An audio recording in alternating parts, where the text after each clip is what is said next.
Welcome to another episode of Threads of Enlightenment.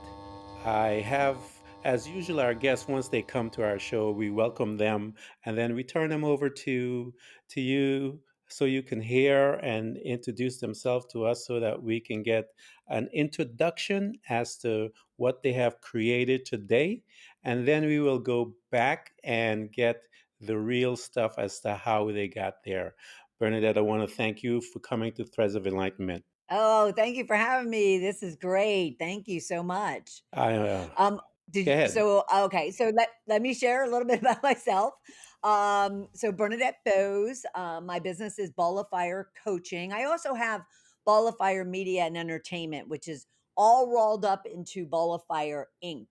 Hmm. And I'll explain how those two exist together. But so I have spent the last 12 years after my corporate career, building a coaching and consulting practice.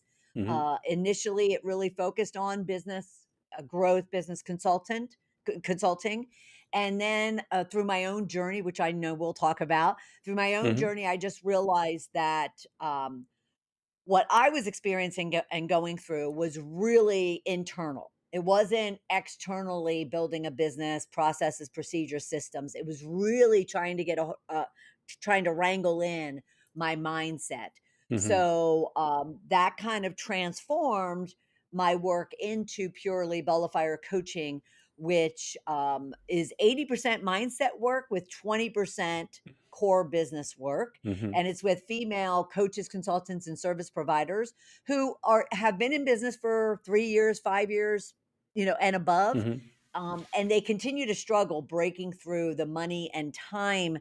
ceiling in order to really create riches in their life. And again, it comes down to not lack of skill, but more so what's going on between their two ears. Yeah. And then Ball of Fire Media and Entertainment was formed out of both my journey Hmm. and then what came out of that journey, which was my first book, Shedding the Corporate Bitch, Hmm. that led into my radio, led into my videocast, led into merchandise and apparel and screenplays and a number Hmm. of other things that I then Wow. rolled under Ball of Fire Media and Entertainment. Wow, that is awesome. That's a lot of stuff there, Bernadette. You got you've created much. So It uh, as it we is. as we do here at Threads, we like to go back, Bernadette, because as you stated from the onset, the mindset. So I want you to go back. I believe our formative years when we were young kids, we began to be programmed. And I want you to talk to about some of that program as to family life and your background as to where you are and where you're from and how you grew up. Awesome. That's a great question because a lot of times we don't get into that, part of our story, and yet Yeah. that is the grounding of who we Yes, are, it right? is. Yeah. So, well, Ken, I'm a Philly girl, so I Mm-hmm. grew up in Philly. I'm one of 12 children. Wow. Yeah, and I'm a middle child of 12, which trust me, as you get to know me, you'll understand exactly why I am who I am. Being a middle child of 12, I Yeah. have 6 brothers and 5 sisters. Wow.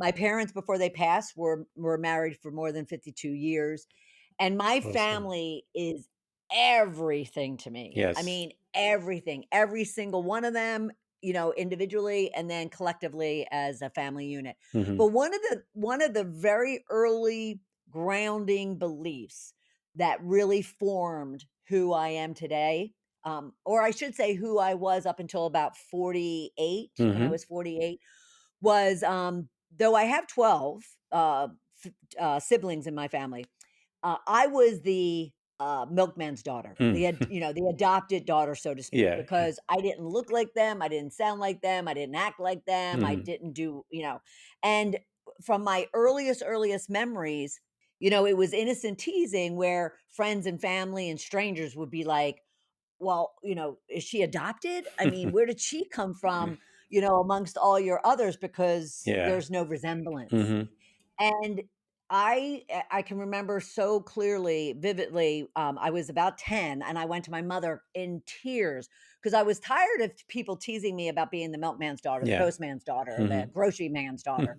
And so I was like, "Mom, am I really not a Bose?" You know, and she just laughed like Mhm. moms do. Yeah. And she just laughed and she said, "Honey, honey, trust me, you're all Bose and one day you'll see it." Which I did in my early 20s, Yeah. but carry that forward. It wasn't until I was about 48 when I realized that that belief Mhm. that I didn't fit in, I didn't belong, I was adopted, I was different, I stood out, Mhm. amongst my own family. Yeah. That really formed a sense of not fitting in, not belonging, Yeah. not being part. And it basically really drove a lot of what I did, what Mhm. I thought, Yeah. what I said, Mhm. how I behaved, Yep. until I started doing what I call excavating my soul, Yeah. around 48, Mhm. and I realized that belief system was so untrue and that I always belonged, I always fit, I always was part of not only my family, but friends, work, whatever the case might be. Mhm.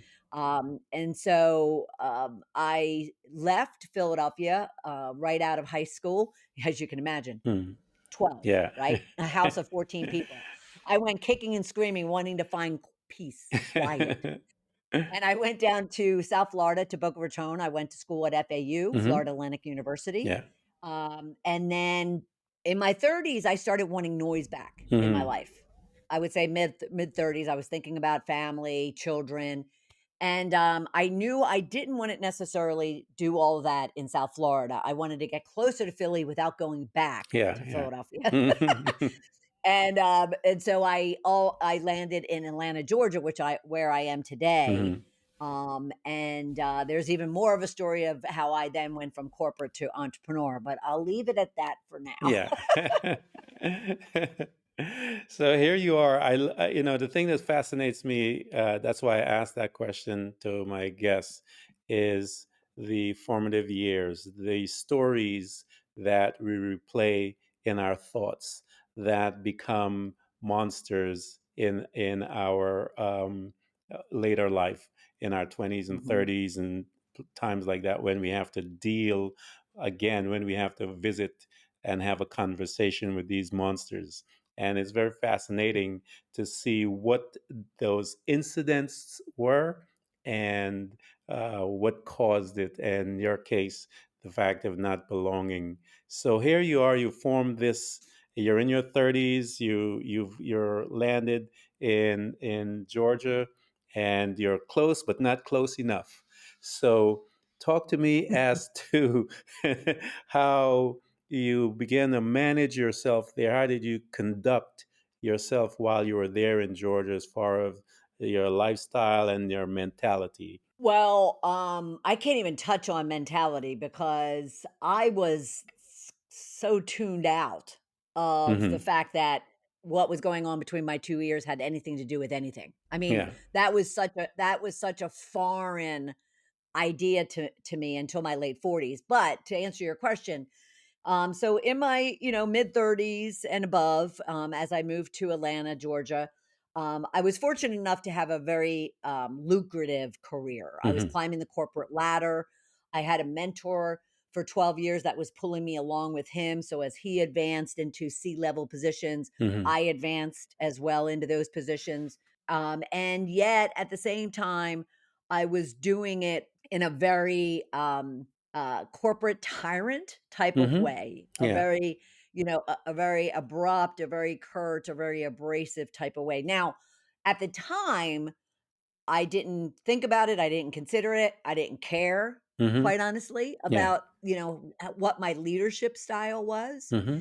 And that's why I say, from a mindset perspective, self awareness was, Yeah. Yeah. that word would have been, totally new to me, Hmm. and I would have just blown it off as woo woo. Like, Yeah. what are you talking about? And quite honestly, Ken, there was a great, number of years where I just didn't care what other people thought about my way about, the way I was going about my career. Hmm. I was succeeding. I was climbing the corporate Yeah. ladder. My bank account was getting full. I bought a beautiful home, Mhm. and that was what was important to me was power, Yeah. position, and prosperity. Mhm. That Until there came a time where, of course, like you said, a tragedy, not a tragedy, but something big happens, and then it provides a whole different Yeah. experience for you. But self-awareness, because I came out of the corporate arena as well, self-awareness is not necessary in there per se if you're being trained by the corporate mindset. Very few of us in there, but as I got older, I see that it would make you even stronger to be a self-aware person within that arena. But Right. when we were taught and when we were educated per se, because I had also a mentor that was bringing me along. Um, uh, Self awareness was not something we even thought about. All we cared about, Bernadette, was numbers, production, Mhm. stuff like that. The Mhm. stuff that the corporate guys are looking for, and we gave it to them, and we just kept moving until, like you said. Yeah. So talk to me Well, until. okay, but even before then, I'll just say that, they didn't think about they only cared about the numbers. Mhm. What was missing is they didn't care about the person. Person never did. Hmm. Yeah, they didn't care about the person. Yeah. So so what was my, culminating moment? Well, it was, here I was climbing the ladder. I was in, a significant role. I felt very secure in that, I was just going to continue, Hmm. in that vein. And then in late 2007, that infamous Monday after Thanksgiving, Yeah. you know, you drag yourself to work after a long weekend of celebration, Yeah. and I was all excited because I had put together a huge, new initiative that I was gonna be rolling out in the new year. Hmm. So I was so excited to get in and to discuss it. Hmm. 30 minutes after I got in, I was standing in the middle of the parking lot with a pink slip in my hand Wow. and a single box of my 25-year career, Wow. having been fired by my mentor of 12 years. Wow. Wow.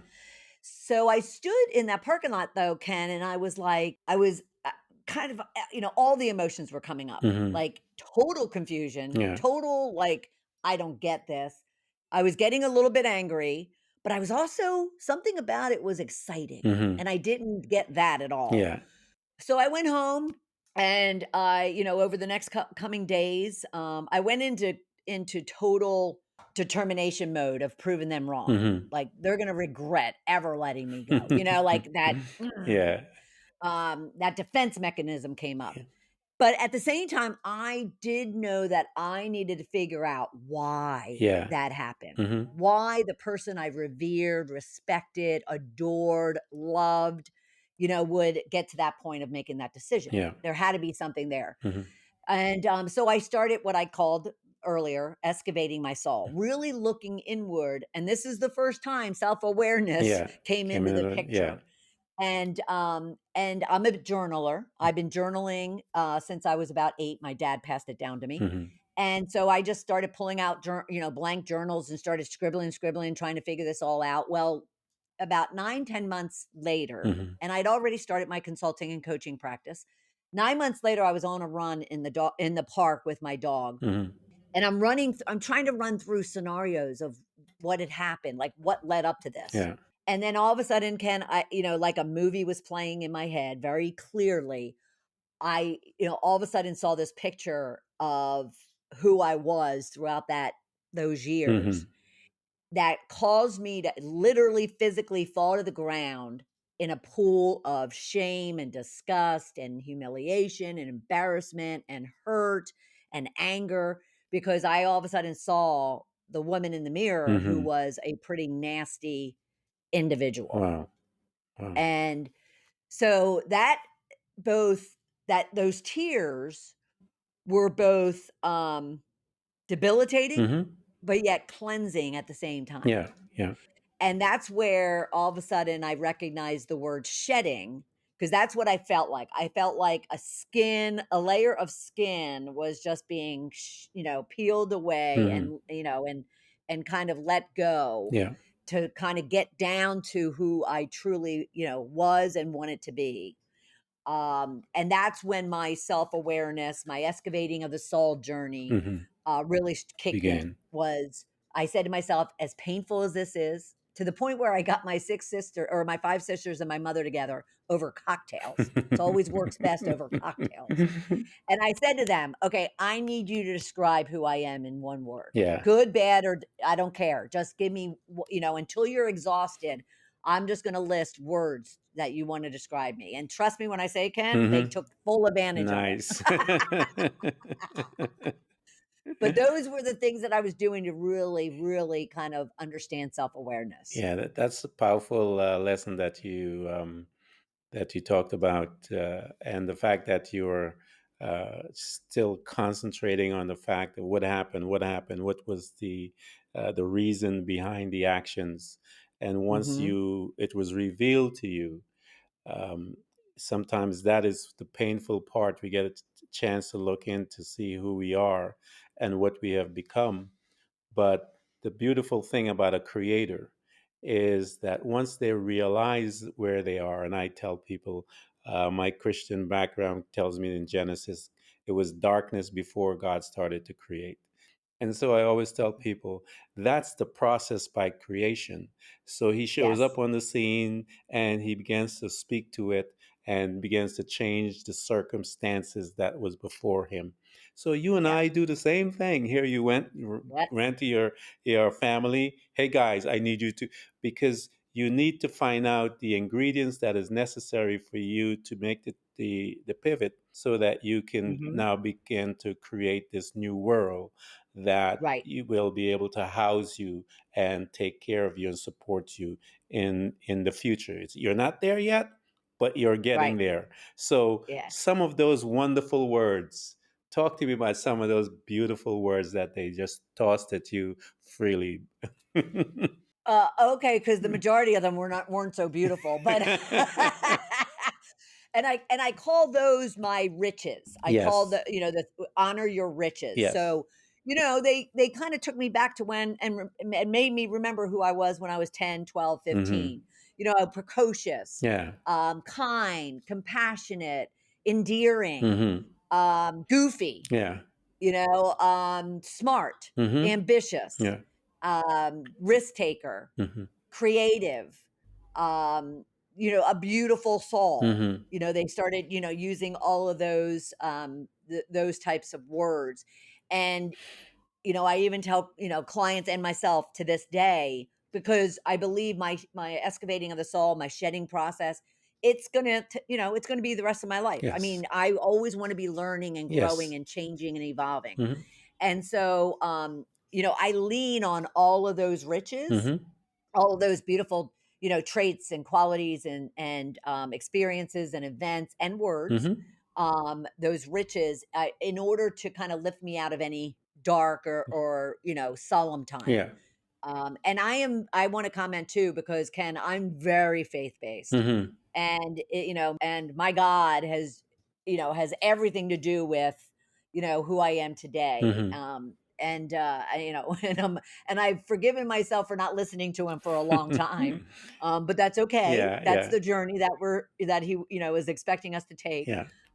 But yes, I rely greatly on my family and my faith, Hmm. each and every moment of every day. Oh, that's awesome because we can gain wisdom. God says, if you lack wisdom, ask and I'll give it to you freely. So Hmm. He's there waiting for us to become awake. And Yes. so here you are. You had this trauma. And I love trauma because I tell people everyone has trauma. It comes in many different forms. But Hmm. once you are here on this planet, you suffer some type of trauma. And Right. how you deal with that trauma will dictate the type of life that you have. So here you are. Your family began to give you all these wonderful words and description of who you are. What did you do from there? Um, well, to the dismay of some of my siblings, Hmm. I decided that I needed to share my story, my lessons, my journey, my pain and my joy, Hmm. so others can learn from it and Yeah. gain from it and maybe make shifts of their own. Mhm. So I just continue to really look at myself, ask a lot of questions. So I started developing a lot of content, a lot of assets around assessments, Mhm. and I wrote my first book, which is my it's a memoir slash, I'll call it business guide, Mhm. but shedding the corporate bitch, Mhm. shifting from bitch to rich in life and business. Yeah. And the B's in my world, I call them B's and R's. Mhm. But the B's in my world are fears, insecurities, negativities, doubts, Yeah. all those limiting beliefs you talked about earlier Mhm. that we tend to have. Um, and I wrote the book both for me to kind of purge and excavate, Mhm. but also to help other people, Yeah. even if it's one person, by sharing my story. Yeah. And that in itself then, kind of accelerated into my own podcast videocast, Mhm. which is of the same name, Shedding the Bitch. And that's really to help women to overcome Yeah. and to create riches in their life. And then from there, it was what everyone, came to me to be coached on. Yeah. Not just from a mindset life perspective, but more so recognizing, just as I had, because now I'm building my business, right? So Mhm. now I'm building this coaching and consulting business. But I was dealing with the same mindset Mhm. limiting beliefs and issues that were preventing me from really growing the type of business that I wanted and Yeah. the level of business that I wanted. And I started recognizing that in other Yeah. entrepreneurs, in other, especially female coaches, consultants, and service providers. So, what I've done with all of that is create Ball of Fire Coaching, Ball Mhm. of Fire Media that provides, coaching, training, workshops, speaking, authorship, Mhm. because one big thing that I never realized, Ken, was as I was sharing my story, and it was around corporate, Yeah. right? Mhm. I was sharing my story, but people were coming to me going, Bernadette, I dealt with the same thing that you did, getting, kind of realizing how ugly I was inside. Mhm. And until I shed all of those limiting beliefs, was I able to get over having cancer, Yeah. overcome being angry about my divorce, Mhm. being overweight, Yeah. being alone, whatever the life situation is that causes us to kind of lash out on the world Mhm. before we have that tragedy or trauma that you mentioned, and we want to change. So I even created Ball of Fire Media and Entertainment because the brand of Shedding the Bitch has 78 titles in it Mhm. that people write about. So it's created everything. My journey has created everything I have today. That's awesome. I want to keep you here for a little.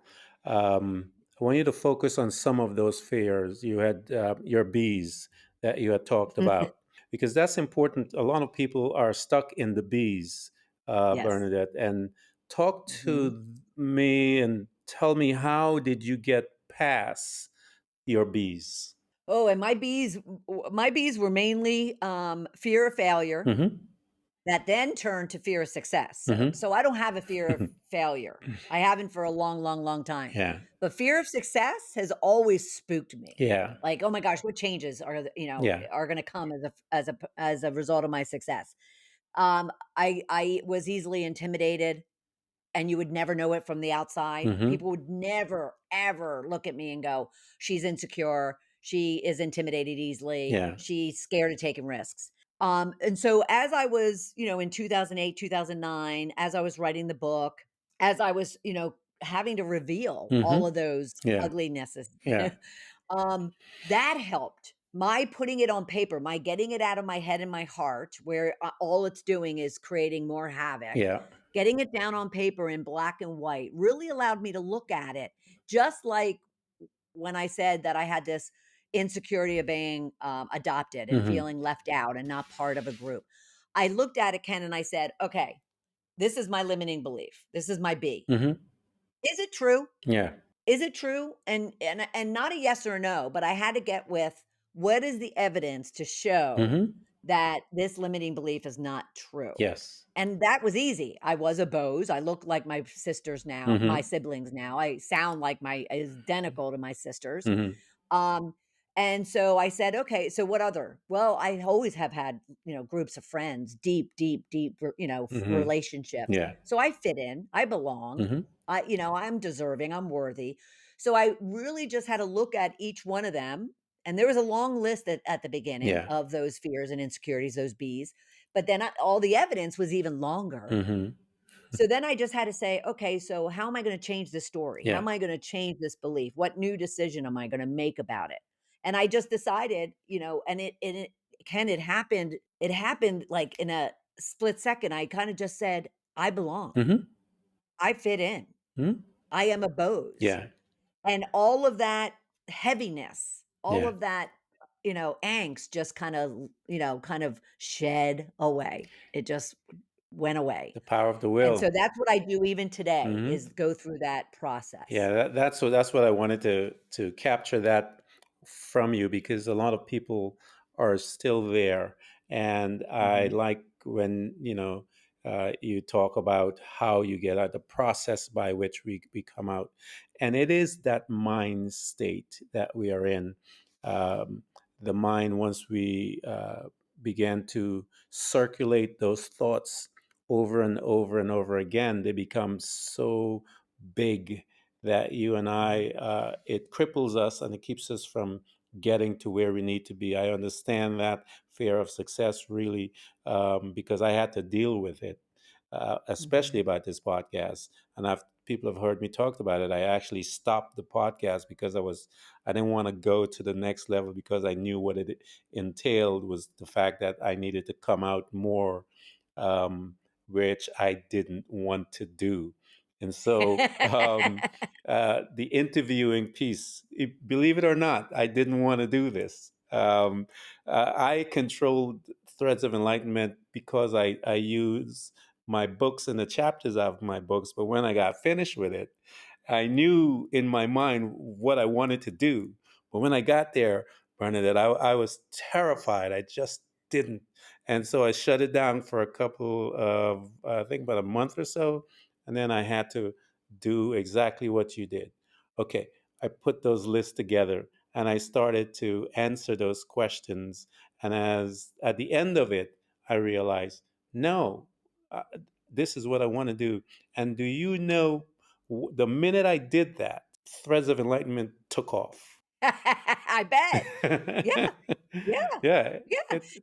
Now one comment that I think you just emphasized and I did, but I think we wanna share it for your viewers and listeners is, we stay in our Bs Hmm. because we're afraid Yes. of, kind of facing it Hmm. ourselves, Yeah. but more so also for the people around us. Yeah. We just don't, there's a lot of fear in going, "Do I really wanna go there?" Yeah. Even if you're gonna sit in a room by yourself, Hmm. and never share. Like when that's why people were so not dismayed, but they were shocked. They're Yeah. like, "Why are you putting this out there Yeah. for everyone to see?" Hmm. And not everybody has to do that. So I want to make sure people understand, you don't have to do that. Yeah. But what you want to do is be sure that this is your life. It's not Yes. anybody Hmm. else's. And therefore, go into a room, go with a journal, whatever, and be willing to face all of it. Yes. And walk out of that room and be, whatever you want to be. But guess what? You're going to be more you Yes. when you do it. Yes, I absolutely agree, because we are stripping away all the other outside belief system, and you're beginning Hmm. to now examine yours, Right. specifically yours, not your Right. parents, not your mom, your dad, your brothers or sisters, no one but you. And Yep.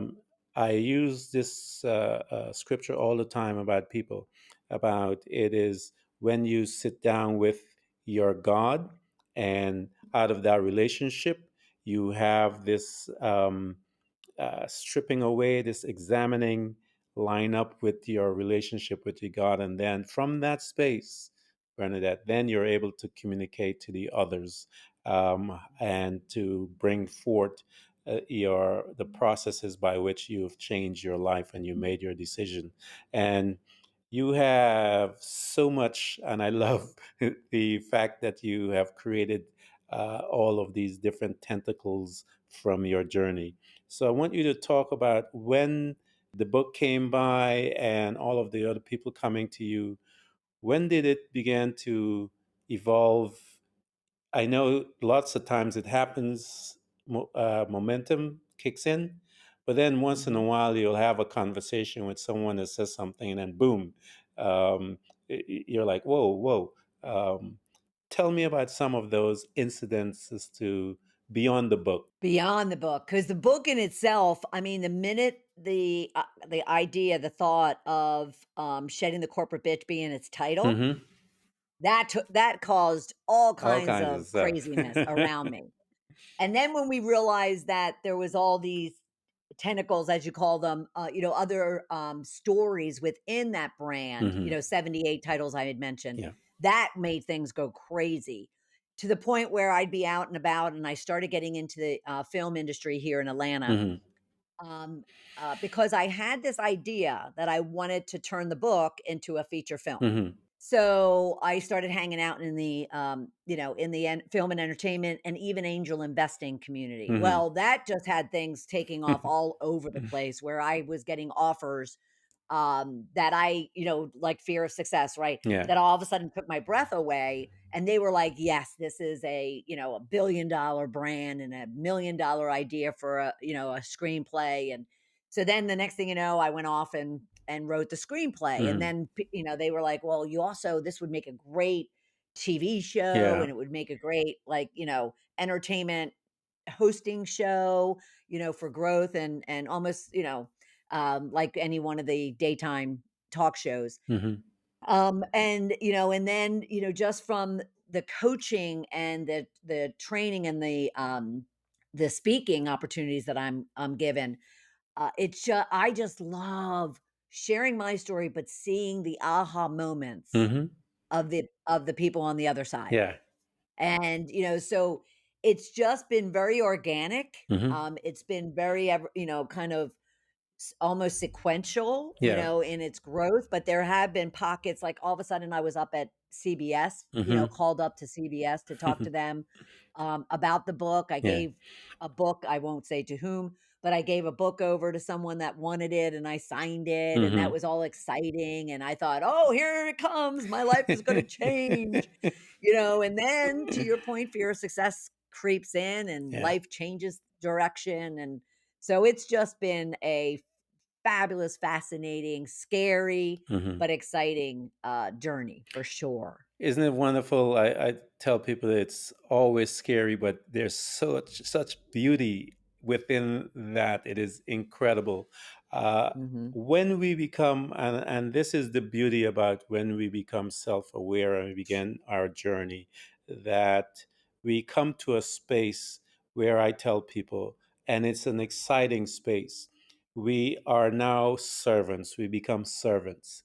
And you mhm. mentioned about you love the fact when you're talking about your story and someone has an aha moment. I saw that smile on your face. um, it's difficult to put in words when you're trying to explain that to people, that deep joy that is inside the spirit of the person, Mhm. where it's just not the mind, it's deep.